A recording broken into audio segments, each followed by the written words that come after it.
कभी आपने किसी जगह को देखकर ऐसा महसूस किया है कि वो आपको घूर रही है?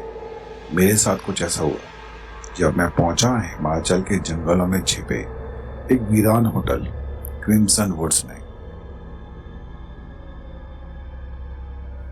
इस बार का सफर सिर्फ एडवेंचर नहीं था, यहाँ एक आत्मा से सामना था। होटल का दरवाजा जैसे ही खुला, बदबू आई, सड़ी हुई लकड़ी और बंद कमरों का सन्नाटा, जैसे कि बहुत दिन से कोई बिल्डिंग बंद होती है।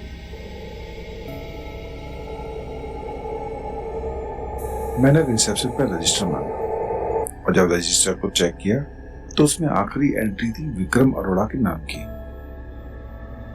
जिसने चेक इन किया रात के 10 बजे और चेकआउट किया था सुबह 3:35 में और आगे लिखा था डेड। कमरा नंबर 217। वहां पहुंचते ही मुझे ऐसा लगा जैसे कोई सांस ले रहा है। मेरे कानों में आ गए, दीवारें सीलन से भीगी हुई और खिड़कियों के शीशे मिट्टी की वजह से धुंधले हो गए थे और एक अजीब सी ठंडक जो मेरे अंदर तक मुझे डर का एहसास करवा रही थी। मैंने वो कमरा बुक कर लिया और अपना सामान लेके जब कमरे में सोने लग गया, रात के 12:05 पे तभी मुझे बाथरूम के अंदर से नल के चलने की आवाज आई।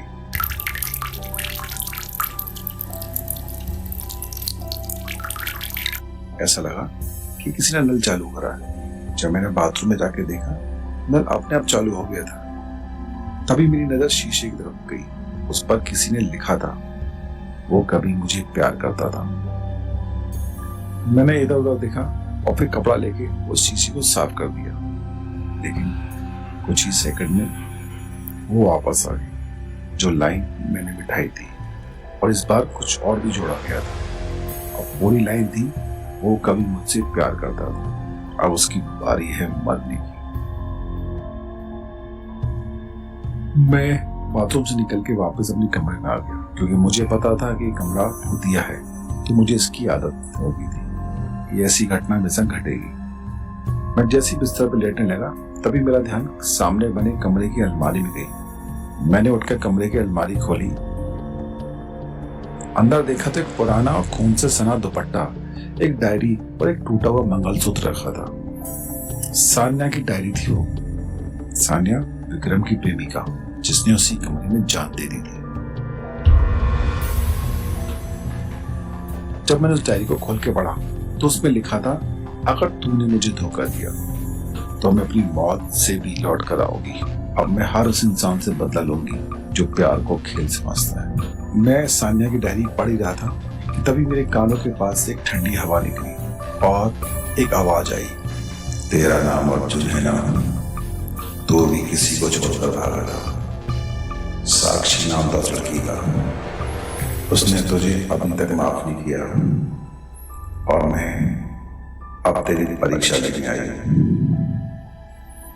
ये सुनकर मेरे तो होश उड़ गए।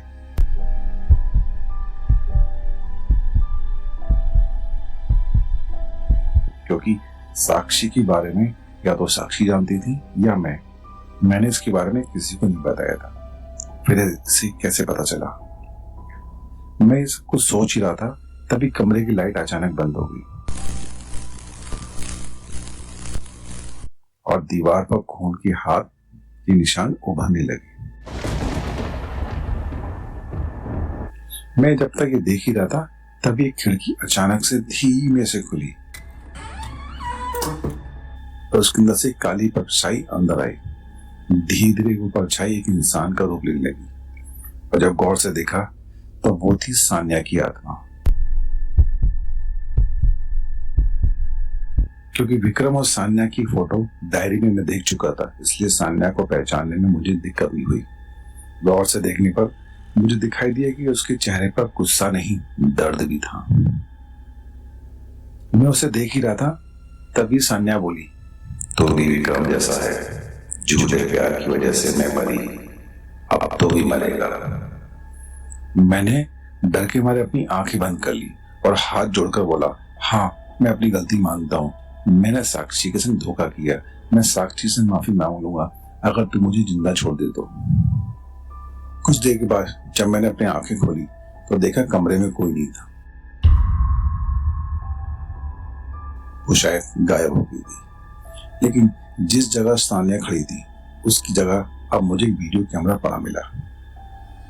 मैंने वीडियो कैमरा को खोल के देखा तो उसी में वो सच्चाई थी कि सानिया को किसी ने मारा नहीं, उसने खुद को मारा था।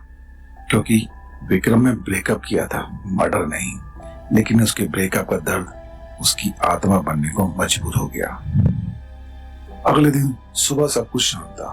जब मैं कमरे से बाहर निकल कर आया तो देखा रिसेप्शन पूरा खाली, कुछ स्टाफ लापता और दीवारों पर सिर्फ एक लाइन लिखी थी, अब अगला कौन।